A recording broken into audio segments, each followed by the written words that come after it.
दोस्तों, यूं ही नहीं, हाथों में लकीरों के आगे उंगलियां ईश्वर ने बनाई हैं।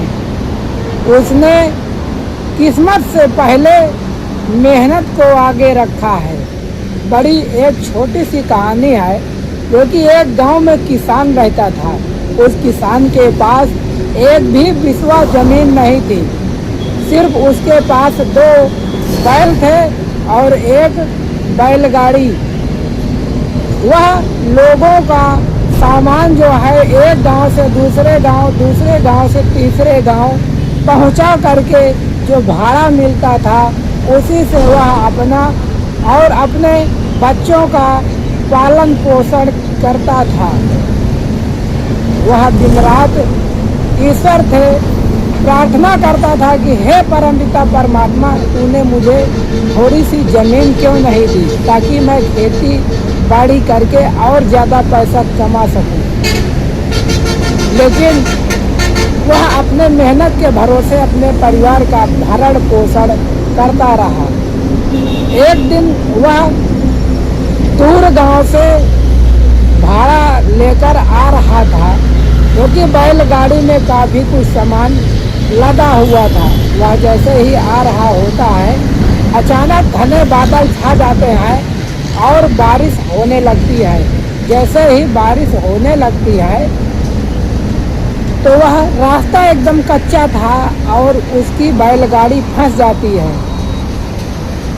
उसके दोनों बैल खूब जोर लगाते हैं, लेकिन वह गाड़ी निकल नहीं पाती है। सूर्यास्त भी होने वाला होता है। समय से सामान को कस्टमर के घर तक पहुंचाना था, यानी कि एक प्रकार से वह डिलीवरी बॉय का काम करता था। अब बैलगाड़ी नहीं निकल रही थी, सूर्यास्त भी हो रहा था, घना अंधेरा छा रहा था, चारों तरफ घने बादल मंडरा रहे थे। तभी अचानक उसी जंगल में एक महात्मा जी रह रहे थे। वह गांव में किसी काम के कारण जा रहे थे। वह देखते हैं कि वह किसान, यानी कि वह जो किसान था, बैलगाड़ी से लोगों का सामान इधर उधर करता था, वह उसी के पास बैठकर ईश्वर को कोस रहा था कि हे ईश्वर, तूने मेरे साथ गलत किया। अब महात्मा जी जान जाते हैं कि यह ईश्वर को कोस रहा है, दोष उस परमपिता परमात्मा को दे रहा है। वह महात्मा जी और आते हैं, कहते हैं कि यह तुम्हारा कर्म है जो बैलगाड़ी अभी यहीं तक है।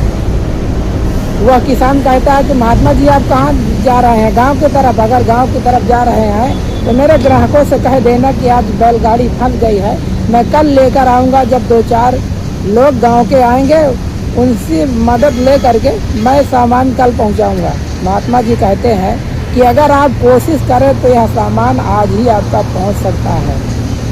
किसान ने कहा कैसे? तब महात्मा जी ने कहा बैलों के साथ साथ तुम स्वयं जोर लगाओ, धक्का दो। जैसे ही किसान ऐसा किया, तब उसकी बैलगाड़ी उस कीचड़ से निकल गई और वह उसी दिन अपने ग्राहक को सामान दे दिया और अपना भाड़ा ले लिया। इस कहानी से हमें यही सीख मिलती है कि ईश्वर ने इन 5 उंगलियों में यह जो किस्मत की लकीरें होती हैं, इनके आगे जो है यह जो 5 उंगलियां बनाई है ना, यह कर्म की बनाई है। अगर आप अच्छा कर्म करते हैं तब किस्मत मायने नहीं रखती कि आपके किस्मत में क्या लिखा है। अगर आप अच्छा कर्म करते हैं तब आपकी किस्मत, यह लकीरें ज़रूर बदल जाएंगी। तो आज की यह छोटी सी कहानी आपको कैसी लगी, नीचे कमेंट बॉक्स में कमेंट करके ज़रूर बताइएगा। मिलते हैं और किसी कहानी के साथ, तब तक के लिए आपका बहुत बहुत धन्यवाद।